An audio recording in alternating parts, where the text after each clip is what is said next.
Right guys, what we're going to talk about now is putting the harness on, okay? The first thing we look at, okay, is the rear dorsal plate. Right, this is this hardened plastic area here. And attached to that is the actual metal bearing.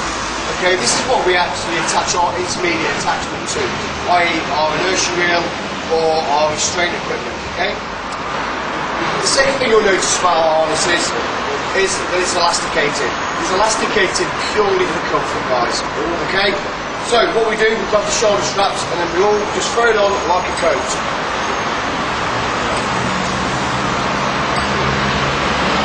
Making sure the rear dorsal plate is in the centre of the back. Okay, next thing you'll notice is the chest strap. Points to note in this, guys, is this is non-load bearing. This is there to keep the shoulders on and to keep the dorsal plate nice and tight to your back. Doesn't matter which way around we do these up, we can either do the chest strap up first or the leg strap or vice versa. So, I'm going to do the chest strap up. It goes in the rear loop, pull it tight, through the front loop, okay, then we tighten it so it's nice and comfortable yet nice and tight. The next thing we do, guys, is we reach between the legs, okay, to pull up our leg straps. Pull the leg straps up through the groin, and we put the male into the female of the metal buckles.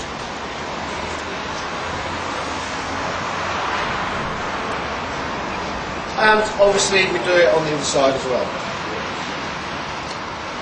Now the next thing we do, guys, is probably the most important thing that we have to remember when wearing a harness, okay?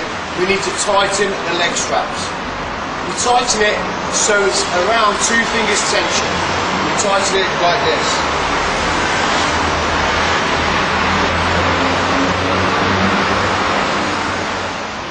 Once we've tightened it, guys, like I say, 2 fingers tension, which means you've got 2 fingers, put it between the harness and your leg, okay, that is now sufficiently tight.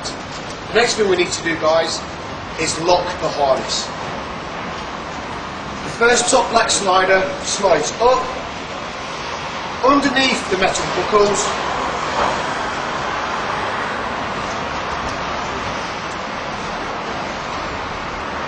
the harness is now locked. Right guys, the last thing we need to do is with the bottom black slider is slide it down to keep all the spare end of the harness where you've tightened it nice and neatly and out of the way. Right guys, the way I'm wearing my harness right now, okay, should be familiar to you all. Because 99% of you workers out there wear your harnesses the way I'm wearing mine. i.e. as loose as possible for comfort. Now, wearing a harness like this, guys, it will offer you no protection whatsoever. When we fall, we can fall up to 22 kilonewtons of dynamic energy. That's 2.2 tonne. The way a harness is designed, all the energy goes into the back and it gets dissipated around the harness and it ends up in the groin area. So what am I saying there? Well, if I was to fall up to 22 kilonewtons, my harness will ride up straight into my groin area like this. Now, we're all men, while there may be some females out there, I'm quite attached to what my harness is attacking right now. It's called severe testicular trauma, but it hasn't finished there, okay? The harness then rides up to the crack of my arse, like this.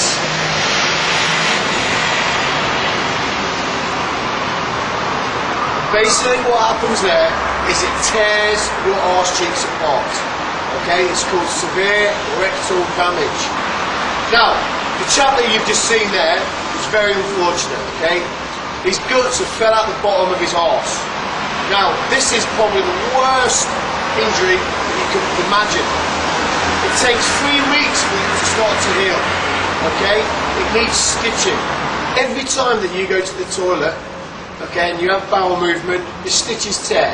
And it's that painful that you're going to have to go to hospital to get the stitches redone and have your bum by a nurse. Pretty embarrassing. But it still hasn't finished, guys. Like I said, it doesn't finish until it hits bone. Attached to the bottom of your coccyx is your spine. And basically we have an impact cushion injury on the bottom of your spine, which will shatter your discs in your back area. Okay? And then if you're totally unlucky, your spleen will just basically shoot out the side of your body. As you can see now, guys, very, very painful. Now, notice the two black sliders on the harness. Okay? These are there for a purpose, guys. It's there to lock the harness. Now, if you don't lock the harness, when we fall up to 22 kilonewtons, we fall, and all that happens is the harness rides up like so, and all that's keeping you from falling out is this area here, called the bar tack. That rips, and basically the harness slides through the metal buckles, it comes out, and you will fall out the bottom of your harness, guys. So we tighten it and we lock the harness. Now then, guys, say it's your lucky day. When you've fallen, the bar tack holds, but the harness elongates that much that you actually fall out the side of the harness. And this has been proven in testing. Not strictly true with these harnesses, because we've fitted a lateral support strap just here. If any of you guys are over 15 stone, you need to make sure that your harness is rated to 21.5 stone. Now that's a bit of a shocker, because I think the average worker on building sites these days is around 14.5 and 15 stone. Now that's naked out of the shower. Imagine the weight that you are with your work boots, your PPE and all your tools on. That's going to take you over 15 stone. So guys, you need to remember 21.5 stone.